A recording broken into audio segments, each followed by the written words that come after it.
kembali lagi kita lanjutin materi ya untuk mata pelajaran bahasa Indonesia, masih di subtema 1 tentang aturan keselamatan di rumah ya. Jadi untuk yang bahasa Indonesia itu yang pertama, yang A, tentang penggunaan huruf kapital.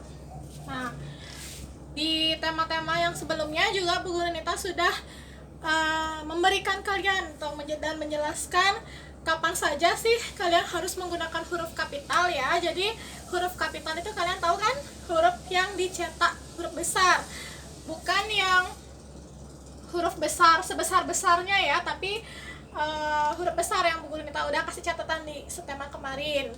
Nah, kapan saja sih untuk huruf kapital? Kalian masih ingat? Masih atau lupa? Masih ya, nggak boleh lupa ya.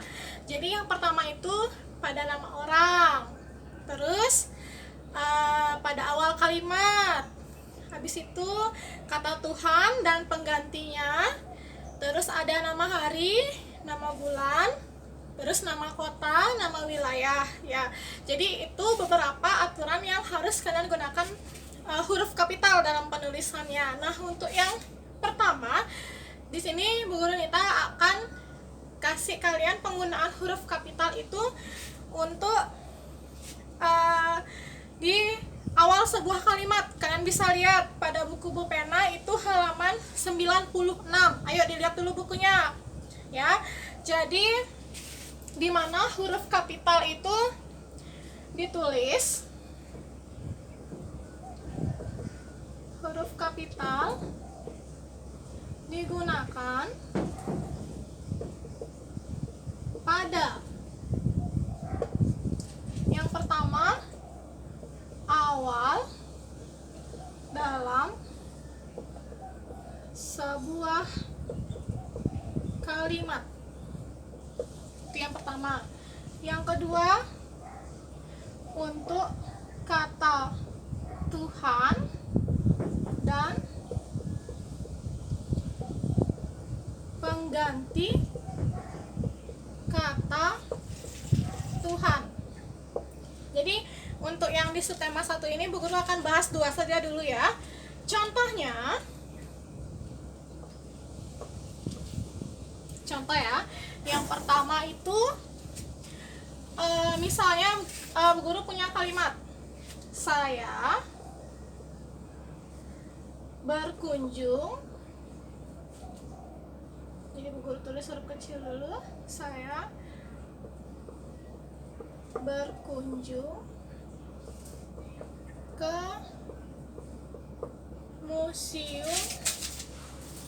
museum Bung Karno. Nah, untuk yang kedua, sila pertama deh. Sila pertama yang ada dalam Pancasila itu apa? Ketuhanan yang Maha Esa. Ya, jadi di sini kalian bisa lihat semuanya itu masih huruf kecil. Jadi yang harus kalian perbaiki itu, ingat, awal dalam sebuah kalimat. Jadi selalu yang di awal. Berarti S-nya huruf besar. Ya, berkunjung ke Museum Bung Karno, karena Bung Karno itu adalah termasuk nama orang juga. Jadi dia harus menggunakan huruf kapital. Jadi B-nya huruf kapital, K-nya juga huruf kapital. Sehingga kalian menulisnya, saya huruf kapital berkunjung seperti biasa, ke seperti biasa, museum seperti biasa, Bung Karno-nya huruf kapital, Bung Karno.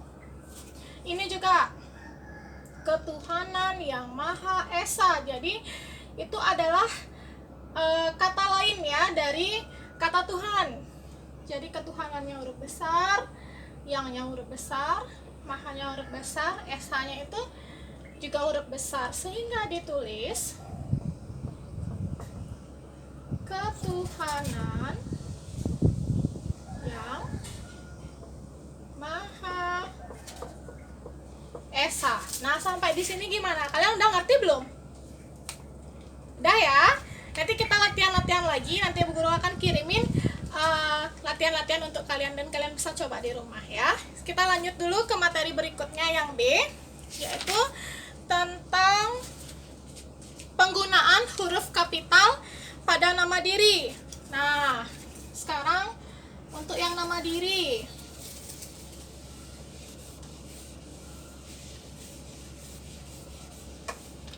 Kita lanjut yang ketiga. Untuk nama diri ya. Jadi kalian bisa lihat di halaman 99 pena kalian ya, pena yang 2D.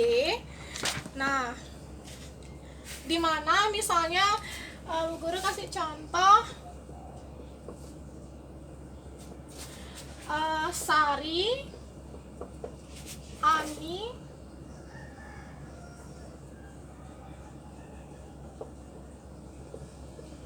dan Ayu pergi ke rumah Budi. Nih, Guru punya kalimat. Sari, Ani, dan Ayu pergi ke rumah Budi. Dimana nama diri, nama setiap nama ya, bukan nama kalian saja, tapi nama orang itu semua harus ditulis menggunakan huruf kapital. Ya. Nah, di sini di kalimat ini Sari ini merupakan nama orang, jadi dia menggunakan huruf kapital. Terus juga Ani itu nama orang, jadi dia pakai huruf kapital. Ayu, dia nama orang pakai huruf kapital. Dan Budi ini termasuk nama, jadinya dia pakai huruf kapital. Walaupun Budi ini dalam suatu kalimat dia adalah kata paling terakhir, tetapi dia tetap menggunakan huruf kapital karena dia termasuk nama orang. Jadi kalian bisa tulis Sari huruf kapital, Ani huruf kapital, dan Ayu huruf kapital pergi ke rumah Budi huruf kapital. Titik. Seperti itu ya.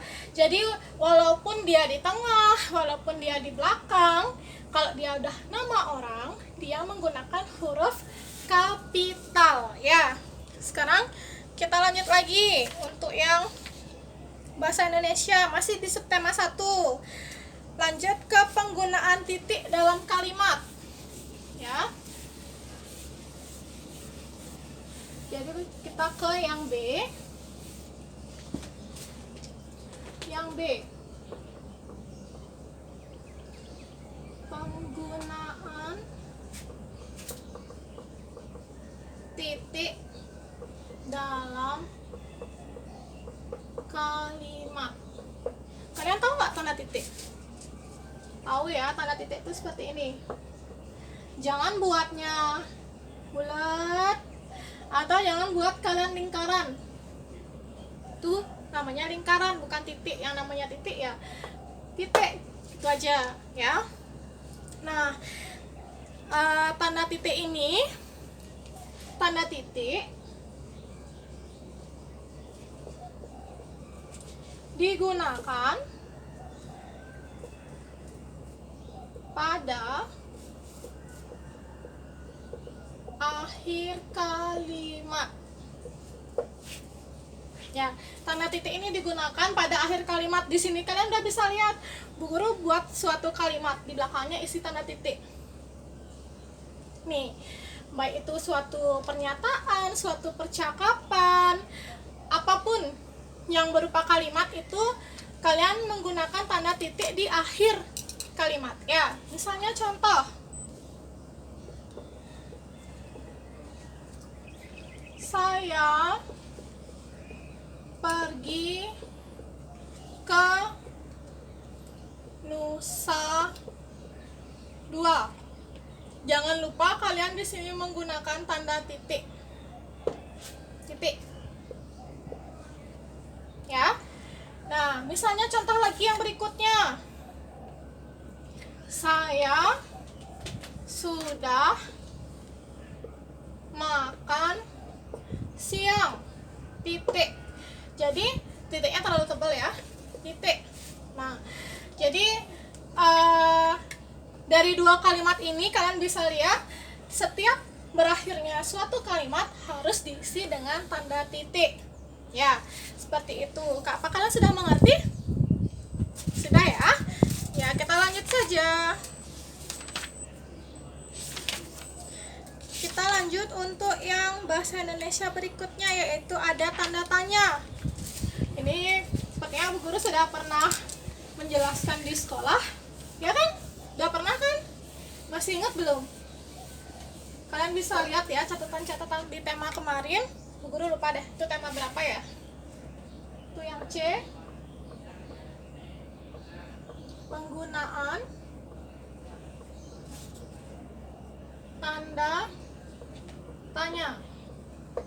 Masih ingat tanda tanya yang mana? Ya, tanda tanya itu seperti ini ya. Jangan lupa.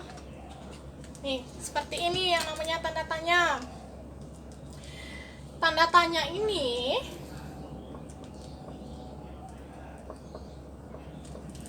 digunakan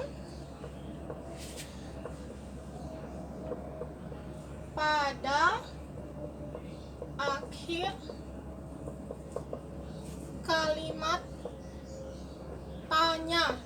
Jadi setiap kalian bertanya, menulis kalimat tanya, jangan lupa untuk mencantumkan tanda tanya. Jadi kalau kalian misalnya buat kalimat tanya tapi tidak dicantumkan tanda tanya, itu orang akan bingung, akan ambigu. Ini sebenarnya pernyataan atau bertanya sih? Apalagi kalau kalian nulis misalnya.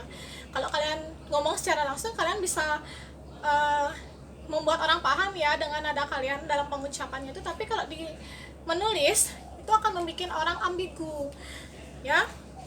Jadi kata tanya itu dalam bahasa Indonesia, Bu Guru bahas sedikit ya. Kata tanya dalam bahasa Indonesia itu ada 6 kata tanya ya. Kata tanya. Kalau dalam bahasa Inggris itu biasanya dibilangnya 5W dan 1H gitu. Ya, tapi kalau bahasa Indonesia itu yang pertama, kalian bisa sebutkan kira-kira apa yang pertama? Di mana? Di mana itu untuk menanyakan tempat. Ya, misalnya di mana rumahmu, di mana kamu berasal, di mana kamu lahir, berarti dia menanyakan suatu tempat. Kalau misalnya berikutnya itu siapa?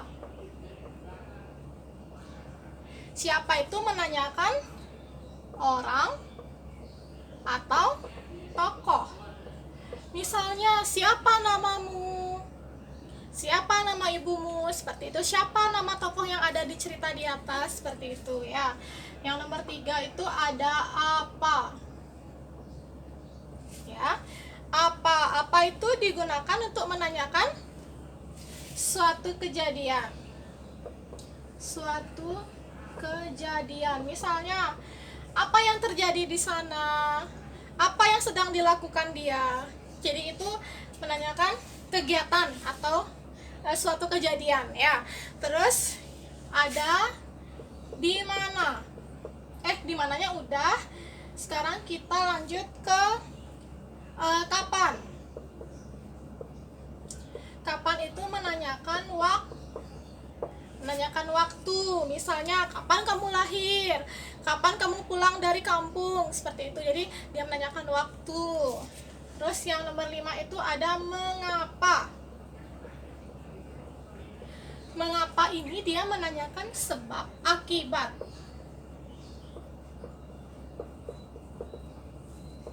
Misalnya, mengapa dia bisa nangis? Mengapa dia bisa jatuh? Ya, mungkin aja karena dia kurang berhati-hati gitu. Sebabnya dia kurang berhati-hati, akibatnya dia bisa terjatuh. Terus yang terakhir itu bagaimana? Itu menanyakan cara atau proses. ya.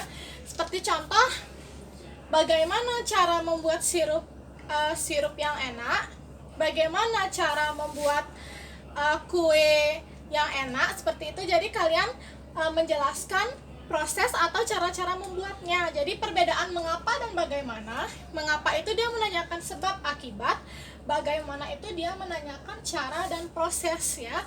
Nah, setelah kalian membuat kata tanya setelah membuat kalimat tanya dengan kata tanya yang ada di sini, jangan lupa untuk mencantumkan tanda tanya pada akhir kalimat, baik itu dalam suatu teks, suatu kalimat, suatu percakapan yang kalian udah masuk ke kalimat bertanya, kalian wajib mengisi tanda tanya ya.